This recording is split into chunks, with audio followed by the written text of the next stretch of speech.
Christian, t'es salué, Christian Page, que vous connaissez à Radio X. Les gens ont hâte de réentendre Christian avec Marceau, en espérant que tout va redevenir à la normale bientôt. Christian, t'es en forme, mon ami? Oui, absolument. Good. Hey, on a effleuré le sujet. Ben, c'est un de tes sujets de prédilection, mais on a commencé à l'effleurer pour les gens du Midi, des fois, qui n'ont pas encore tout saisi. Comment, de quoi tu nous jases? Quelle est ta passion? Les fameuses croyances du paranormal des Canadiens versus les Québécois. Est-ce qu'il y a des différences? Est-ce que les Québécois sont plus dans ce monde-là, dans cet univers-là que la moyenne? Tu sais, des fois, on dit les Anglo-Saxons sont un peu plus cérébrales, les Québécois sont un peu plus émotifs, donc plus enclins à tomber là-dedans. Je me trompe-tu ou c'est pas mal pareil? Je te dirais, Jeff, que le clivage se fait plutôt entre l'Occident et l'Orient. OK. On peut donc dire que lorsque l'on parle de phénomènes paranormaux, c'est vrai, uniquement au Québec, par exemple, on est un peu moins croyant que le reste du Canada anglophone. Bon, croyant, je veux dire croyant dans le sens religieux. Donc, les gens croient moins en Dieu au Québec que à travers le reste du Canada. Mais quand arrive la question des phénomènes paranormaux, oui, que l'on soit au Québec, que l'on soit ailleurs au Canada, ou en fait, peu importe où on est en Occident, les croyances sont à peu près les mêmes. Donc, les chiffres que je vais te donner aujourd'hui, ce sont des chiffres qui sont vrais pour le Québec, qui sont vrais pour l'ensemble du Canada, mais qui sont vrais également pour les États-Unis, l'Europe, avec quelques variantes près, mais grosso modo, on peut dire que ces chiffres se maintiennent et se maintiennent de cette manière-là depuis au moins une dizaine d'années. Donc, si on parle essentiellement des phénomènes paranormaux, toutes catégories confondues, là, on parle des fantômes, les ovnis, monstres du Loch Ness, donc tout ce que tu voudras, la réincarnation, on est à peu près à 50-50. Donc, il y a 50% des gens qui croient ou croient à un phénomène paranormal en particulier. C'est beaucoup? Oui, c'est beaucoup. C'est assez amusant parce que, tu vois, dans les grandes chaires universitaires, les grandes universités, on parle ouvertement de religion. Il y a des départements de théologie où on parle de l'histoire des religions, les concepts, les dogmes des religions, mais on n'a à peu près aucun endroit où on parle des phénomènes paranormaux. Et là, ici, la question n'est pas de savoir si j'y crois ou j'y crois pas, mais on voit avec des chiffres comme ceux-là que les phénomènes paranormaux font partie de la culture populaire. Que l'on croit ou on n'y croit pas, sur le plan sociologique, ils sont présents. Donc moi, toi, tes enfants, tes amis, on va tous à un moment donné se poser la question, est-ce qu'une vie après la mort, ou qui dans des conversations de famille, par exemple, s'est pas posé la question, oui, c'est vrai qu'il y a des fantômes, puis là, il y a toujours l'histoire, l'anecdote de mon oncle Bertrand qui dit avoir vu un fantôme, oui, ou ma tante Francine qui va voir son astrologue. Donc, on adhère de façon, dans les pays occidentaux, les gens, 50% des gens adhèrent à une croyance paranormale. Et je pense que ce serait important, dans un premier temps, d'en discuter ouvertement et d'en parler, par exemple, dans des cadres scientifiques rigoureux, comme on en retrouve à l'université. Mais le pire, et on en a parlé la semaine dernière, on a parlé de ces fameuses théories du complot. Le pire, moi, que je constate, c'est que on ne développe pas chez les jeunes, à partir du niveau secondaire, par exemple, on ne développe pas le sens critique. Donc, les jeunes ont toujours leur téléphone portable entre les mains, ils sont inondés d'informations et ils n'arrivent plus à faire la distinction entre une source, disons, contaminée, le théorie du complot.com versus les sources d'informations journalistiques reconnues à travers le monde. Nos jeunes, ils s'informent sur TikTok. Voilà, et on ne donne pas aux jeunes les outils nécessaires pour valider cette information-là, du genre, est-ce que cette information-là, elle est répercutée dans d'autres médias? C'est comme par exemple, ce week-end, il y a eu une nouvelle qu'on a retrouvée sur les sites d'amateurs d'ovnis. Un ovni se serait écrasé au Brésil durant le week-end. Inutile de dire que CNN, les grands journaux, le New York Times, ont pas parlé de ça. Non. Donc, tu comprends? Donc, si un ovni s'était réellement écrasé au Brésil, je pense qu'on trouverait ça sur d'autres fils de presse que j'ai vu un ovni.com. Oui, c'est toujours des sites douteux, hein?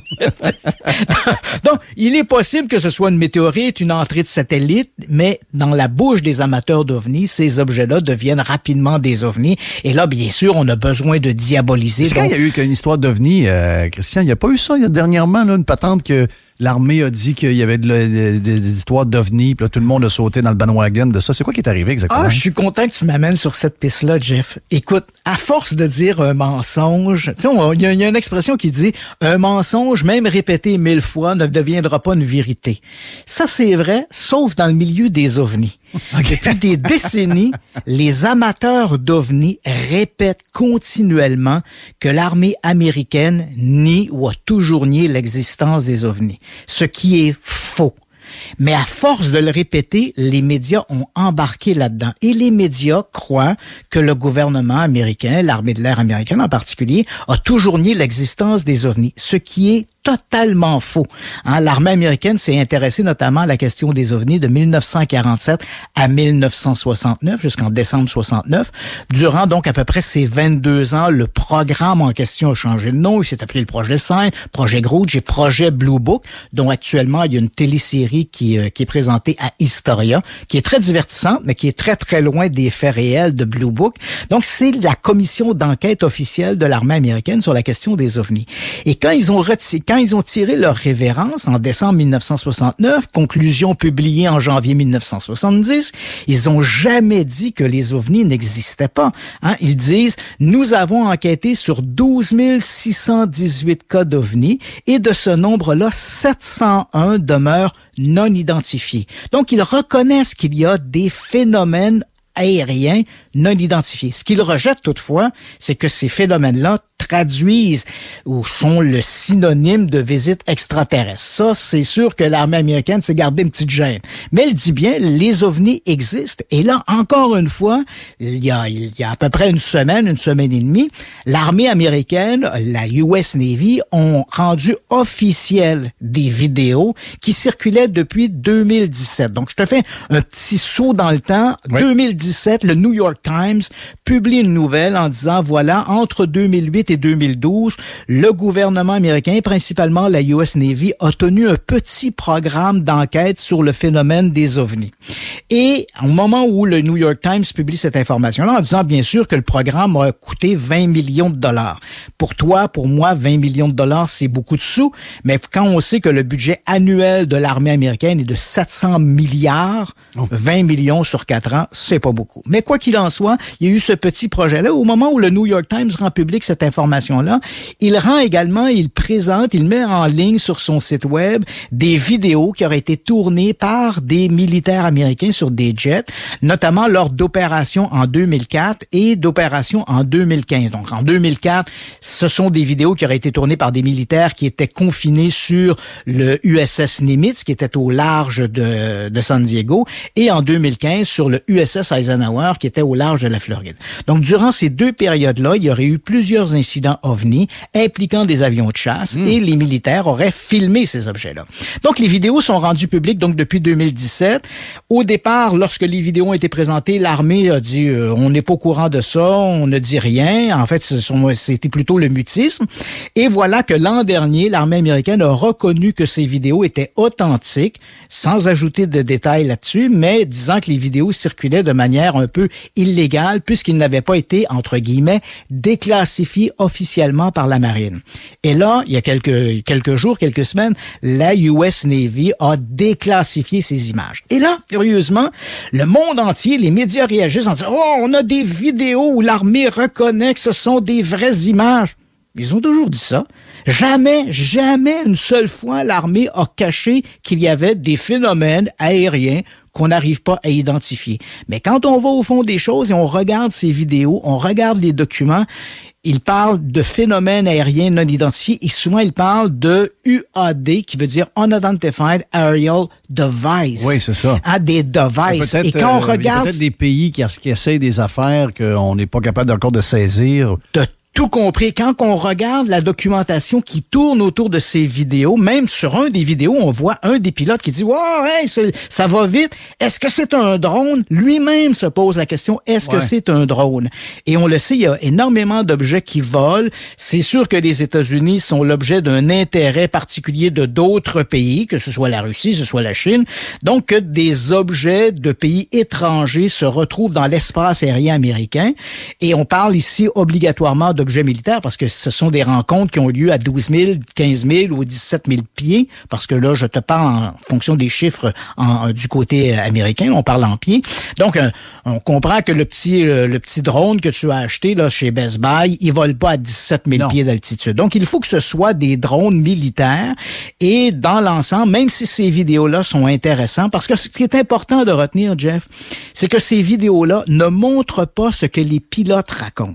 Hein? Au cours des 2 dernières années, des pilotes qui ont été impliqués dans ces incidents ont parlé à la presse et là, ils ont décrit des choses tout à fait extraordinaires. J'ai vu un objet, il a fait ceci, il a fait un virage à 90, il a monté à telle vitesse. Les vidéos qui circulent ne montrent pas ça. Dans les 3 vidéos qui circulent, on en a 2 qui ont été tournées en infrarouge. C'est un peu litigieux parce qu'en infrarouge, on ne voit pas l'objet, on voit la source de chaleur de l'objet. Donc, ça peut être les tuyères d'un autre jet qui est en avant de l'avion qui chasse. T'sais.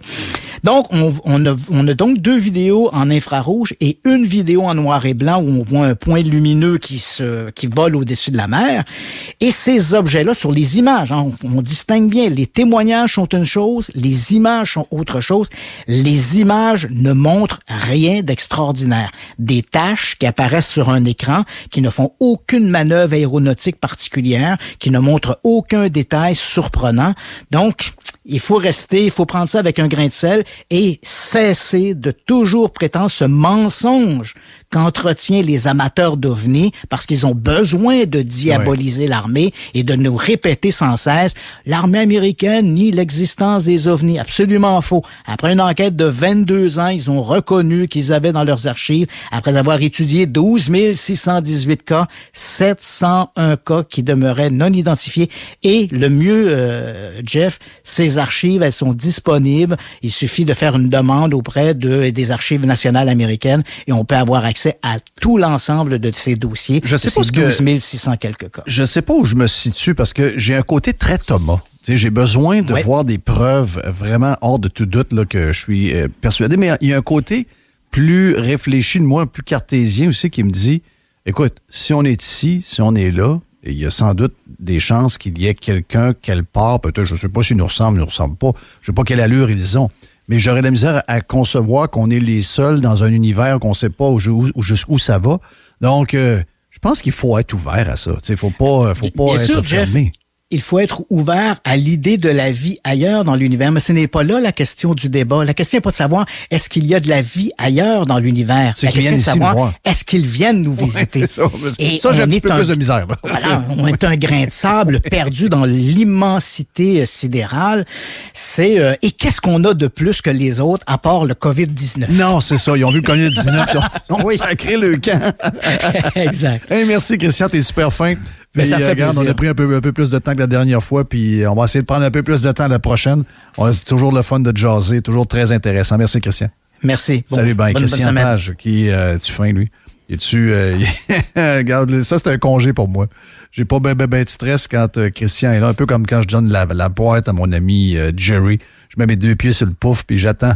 Donc, les ovnis au Brésil, il y a déjà beaucoup d'extraterrestres sur les plages de Rio, de Ipanema. Oui, il y a beaucoup d'extraterrestres déjà. Là. Il y a beaucoup de monde bizarre. Oui, ça brasse. Est-ce qu'au Brésil, il y a beaucoup de madames avec des bouts de monsieur? Oui. Oui, hein? Oui, c'est ça. Oui. C'est reconnu. Oui. Ça, c'est pas des ovnis, là. Non. Il y a un bout non identifié, en effet. Là. Comment tu dis? Il y a un bout non identifié, en effet. Il y a un bout non identifié. Ils volent pas,